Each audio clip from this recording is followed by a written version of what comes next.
Hi, this is Jeff, and this is Article of Faith number 24, Rulers of the USA. So we're getting down to the last 6 of these, and we're going to see some quirky ones, and this is a good example of it, where, it would be a little bit more. This one's probably one of the quirkiest ones, because, I don't know how you would make a case for this doctrine from the Bible. Anyway, I don't know how you do that. But anyway, we're down to the last 6, and I want to be faithful to what is written in the Book of Discipline, even though this one was one of those ones where I was kind of tempted to skip. But anyway, why don't we go ahead and get to it. This comes from the Methodist Episcopal tradition, and it's the 23rd Article of Religion.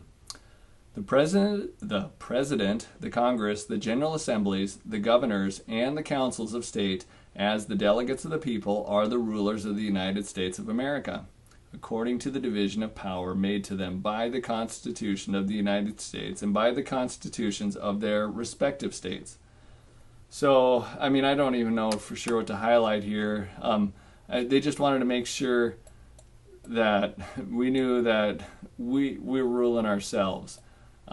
We have people that are properly from the U.S. that are rulers over the U.S., and it's not a foreign power. This was a hotly contested issue when these were written, and it's interesting that the church took such a strong stance as to include this in with our doctrines. So, this is saying that we are not a breakaway colony. We are not, we're doing something right by governing ourselves.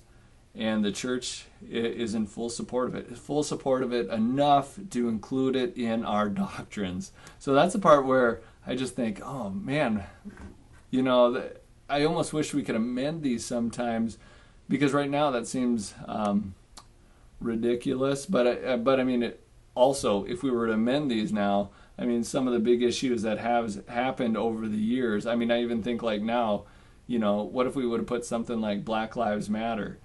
100 years from now, people would say, of course, they're just, maybe we'll be even more colorblind by that time. But anyway, that's why sometimes you wonder what you could amend and what you couldn't. But again, this was a hotly contested issue, and the church took a very strong stance.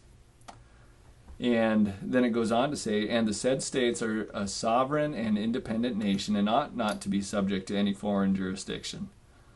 The interesting thing too, and I wonder what they would say about the U.S. meddling with other governments. We tend to, at least over the last 60 or 70 years, that we seem to be a little bit more willing to meddle in other governments, even though we don't want anybody meddling with ours. So I don't know if the church founders would have thought anything of that.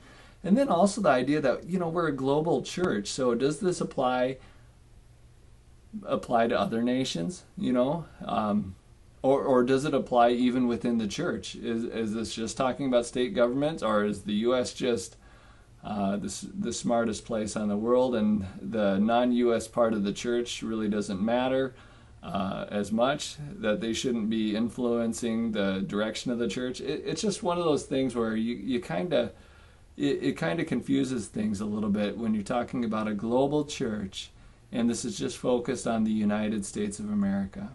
So, and I don't know. Anyway, I guess we'll see you next week as we will talk about the property rights of Christians. So another kind of different one.